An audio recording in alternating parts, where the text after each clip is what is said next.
jàmm ji info point net, informer, éduquer et divertir dans la paix. yow mu bëgg a jot xibaar yu sell te woo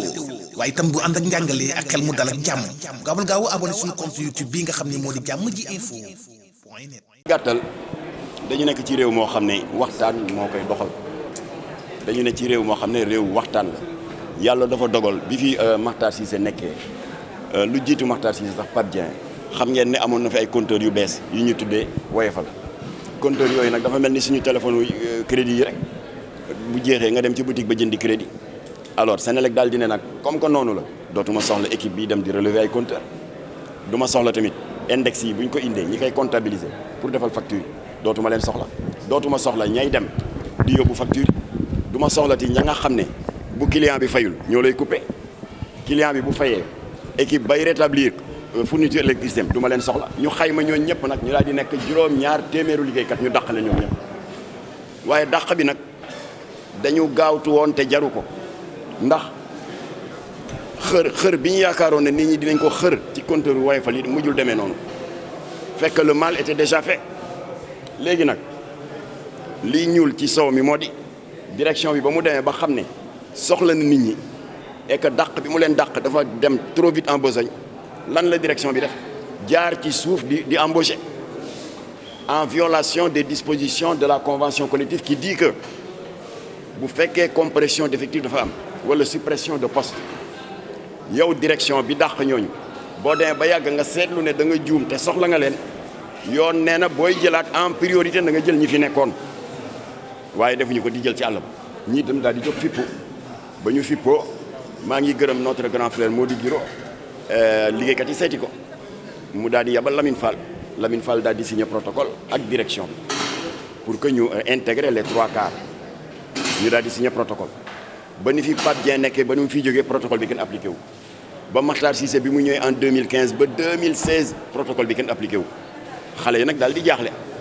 daal di wan ginnaaw syndicat yi ñëw si Jamra mais Jamra demul ci ñoom ñoo ñëw ci ñun je dis cela ndax am na des mauvaises langues yu naan Jamra fait de l'automédiation c'est des médiateurs autoproclamés bàyyi leen na fekk ñoom ñoo ñëw ci man woowuma leen alors bi ñu ñëwee ñu gunge leen ba ñu waxtaanee ak Makhtar Cissé juboo am na ndax daf ma ne yow nekkoon nga président conseil d'administration xam nga ne 493 agents bu ma leen bëggee jël d'un coup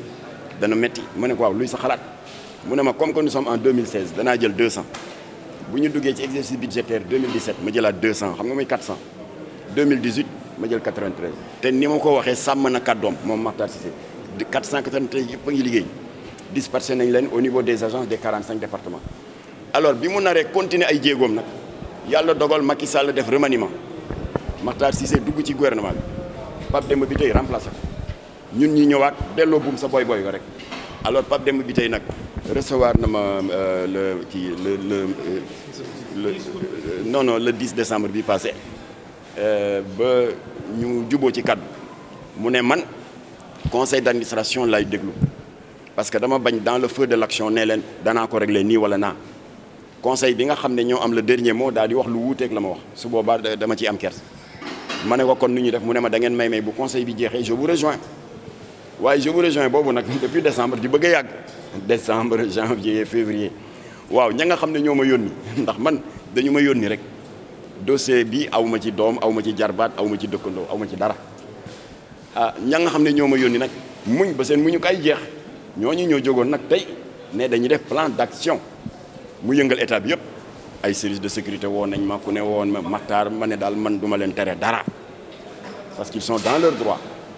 dañu bëgg interlocuteur amatul alors maa ngi gërëm nag te bokk na ci les décanté affaire bi mooy l'implication d'un démembrement de l'État mu di le Haut Conseil du dialogue social bi nga xam ne suñu jigéen ju baax madame Innocence Tap Ndiaye moo koy jiite moom moo dugal loxoom ci dossier bi woo ma nee ma dama bëgg a dox sa diggante ak Pape Demba Bitèye ngeen toog ma ne ko man je ne demande que ça mu dox diggante bi yàlla dogal démb ci booru 8 heures ci guddi Pape Demba Bitèye woo na ma ñu tëju maag moom ba minuit et demi kon ça veut dire que yéene am na des deux côtés pour ñu saafaraal problème bi waaw saafara bi nag moo di woote na tey moom directeur de département yëpp pour ñoom ñu jox ko seen i xayma parce que ku ci ne am nga loo soxla ci say chauffeur ci ay gardien ci ay électricien monteur ci ay secrétaire ci ay caissière xayma boobu nag ñu ngi koy def dina continuer suba àllarba bu alxamesee nag Pape Demba bi tey danaa toog ak moom na mu ne ma xayma bi li lañ ciy tur ndax conseil d'administration bi contrairement ak rumeur yi doon am joxu ko quota nee ko may naa la temps de poste de demeewul noonu daf ko jox benn volume salarial ci xaalis léegi nag nii ñuy remonter expression besoin yi su paree day jël l'ensemble des besoins dëppale ko ak rallonge budgétaire bi ko conseil bi accordé bu ñu ko ci dëppalee na ñu xam ne dana absorber temps de poste waaye ñun suñu yéene mooy mu absorber les 189 restants masalan bu dee absorber na 100 wala mu absorber 130 dégg nga wala 150 39 yi des dinañu waxtaan ak direction bi ñu utal leen contrat à durée déterminée Makhtar Cissé defoon na ko ñi nga xam ne nag am nañu chance bokk ci absorption bu njëkk bi ñu defal leen contrat à durée indéterminée mooy ni Makhtar Cissé defoon loolu mooy suñu yéene kon nag ñu ngi gërëm ñi impliqué wu ci dossier bi rek en commençant d'abord masalu coono les intéressés ndax sonnoon nañu waaye yàlla mooy dogal épilogue bi egg si tey ñu ngi gërëm le haut conseil du dialogue social gërëm aussi Pape Demba bi tey qui a coupé son sommeil démb maag moom de 20h ba minuit et demi gërëm tam Makhtar Cissé ndax recevoir na ma le 24 décembre bu ñu ko fàtte te loxo ma ngi ci dénouement bi am dénouement heureux loxo ma ngi ci biir ndax am na lu ma wax ci bureau rendre naa ci compte parce que waxtaan na avec ses administrateurs yi koy teewal ci conseil d'administration bi te wax ju rafet la leen wax ne leen bu ñu yëkkatee dossier restant bi rek na ngeen si jàpp alors kon nag ñoo ñëpp ñu ngi leen di gërëm Pape Demba bi tey waaye itam mën naa gërëm mon ami et collègue ndax au début de la médiation même bu dee dem na ba yàgg xam mel ni ko xaw a gedd gisatuñ ko mu di Souleymane Souaré bu syndicat Satel voilà au début il m'a fait l'amitié ñëw ba kër ga seet si ma loolu yëpp pour ay recherche de solution moom tam ñu ngi koy gërëm kon daal mboolem ñi ci dugal seen loxo yëpp ñu ngi leen di ñaanal yàlla leen yàlla bindal yiw te les principaux intéressés lii nga xam ne incha allah fekk fan yu néew dinañ signé protocole bi yàlla nañ ko muurloo yal leen yàlla dàqal seytaane yal na yàlla yéen Senelec ngeen xëy dàq ko dàqaale 189 yi nga xam ne ñoo lankoon ne ñoo nangu woon ne dinañ def concours amatul lu mu jàppale yaay ji weer bu jot léeg-léeg benn nijaayam yëkkati 20 000 jox ko léeg-léeg kenn yëkkati dara jox ko léeg-léeg Jamra am lu ñu foraatu jox ko muy continuer dialyse yi di continuer waaye ba mu demee ba yàgg ndimbal la mu doon yaakaar amatul régularité yaay ji toog defatul dialyse benn weer ñaari weer rek suñu borom moom ko mu ñàkk ba kenam mais Marie-Madeleine comme que elle était émotivement très attachée à sa mère rawantewul ak yaay ji ndax misère na ko di ko misère ba dépression fekk ko ci mu daal di gaañu moom tamit dans la même année ma ne ko loolu yëpp ñi créé ce simulacre de concours là ce tappale de concours là ñoo ko teg ma ne Pape Demba bi tey nag dossier bi àq kese ci ne li may ñaan nag mooy yow nga waslu ci àq ndax àq ji bañ laa topp ndax mës naa dégg Makhtar Cissé am kilifa gu muy waxal Senelec parce que kilifa googu dafa bokkoon ci ñuy bloqué dossier bi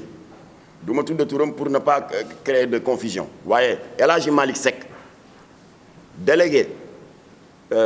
contractuel bi nekk Ndar mu ngi may dégg parce que bi Makhtar Cissé di woo kooku ci suñu kanam mu ngi toog lan la ko Makhtar Cissé wax parce que boobu y avait des drames yi qui commençaient à apparaître ndax attente bu yàgg bi dafa jël téléphone am ne ko man yaakaaroon naa ne problème bi réglé na bu yàgg waa ji di nakal mu ne ko xam nga lu ma lay yëgal il ne faut pas jouer avec la vie des gens kon moom en tant que directeur dilatoire bi amoon ci dossier bi sax neexu ko kon ma wax Pape Demba bi tey nee ko dilatoire bi mu ngi fii ba tey te dilatoire bi faat na bakkenu Marie-Madeleine am na ñeneen ñu mu lor dàq nañ leen am na ñoo xam ne yàlla wërsëgalu leen jabar ju mën a muñ seen sëy tas na waaw loolu jusqu'à quand ça ne peut pas continuer bref ba ñu jeexalee waxtaan ba mooy séance du 10 bi ma leen di wax Michel a ngi toog demul fenn DRH a ngi toog le DG Dieye ngi toog comment dirais-je le secrétaire général ak madame Diallo Pape Demba bi tey moo conclure ci làmmiñu boppam lii la ñu wax déglu leen ko bu baax bu ko defee yàqkat yi ak rambaaj yi bëgg dugal ci dossier bi lu ci bokkul ñu xam ne seen bakken la ñu topp waaye Pape Demba bi tey waxul loolu te vous avez vu dans les réseaux sociaux gis ngeen benn communiqué buy circuler kooku ay fen la directeur bi bindu ko et c'est dangereux parce que kooku dafa def communiqué avec papier en tête Senelec wax ay waxam yu ñaaw xas leen nee nañ que vous êtes des maîtres chanteurs que vous prétendez avoir droit à des emplois alors que amu leen ci benn droit vous faites du chantage xas leen ba xolam sedd daal di signer suuf le directeur général wax naa Pape Demba bi tey ne ko na nga organiser waat sa kër gi lii c'est dangereux comme que nee nga bindoo ko faux et usage de faux la ak usurpation de fonction boo ko réglé wul ñu dinañ porter plainte contre X le commissaire de la sûreté urbaine Bara Sankhare lijjanti ko ba xam ki def loolu kan la ndax kooku defar taxu koo jóg yàq moo ko tax a jóg alors donc jataay boobu ñu toog ak Michel jàkkaarloog direction Pape Demba bi tey lii la conclure dafa ne je suis sensible à ce dossier drames sociaux yi nga ma détaillé yëpp te bi ci gën a metti du bosu Marie-Madeleine yëpp vraiment je suis très sensible à ça waaye dama bëgg ngeen nangu ne ak li may nekk directeur u Senelec yëpp man dama am kilifa y a une instance supérieure bu nekk par-dessus ma tête mu di le conseil d'administration le conseil doit se réunir à la fin du mois parce que ñu ngi li ma leen di wax ni décembre la woon le 10 décembre mu ne kon nag bëgguma léegi à chaud ne leen d'accord naa nii laa koy régler conseil ba jot conseil bi defloo ma leneen lu wuute ak li ma leen wax mu indi réeru ma ne ko waaw loo proposé mu ne ce que je propose bàyyi leen ma soumettre problème bi conseil d'administration lu ma ci conseil wax rek après je vous rejoins je vous reviens du looloo ba ñu tàggoo ma ne ko waaw d'accord loolu moom xel mën na ko dégg ndax man jiite naa conseil d'administration je sais le vote de budget de fonctionnement comment ça se passe kon loolu nangu nañ ko nañ la bàyyi nga dem poser ko au conseil ma ne ko waaye nag comme que yóbbante àq la les restants du concours les 189 yóbbante nañ ma ci yow nee nañu médiation bi Jamra di def de 2016 ba 2019 bii war a jeex ci décembre bi conseil d'administration a le dernier mot alors ñoom yóbbante nañ ma nee nañ nag comme que yow médiateur malgré sa bonne volonté amuloo droit accéder ci séance u conseil d'administration ñoom nee nañ ñu ngi lay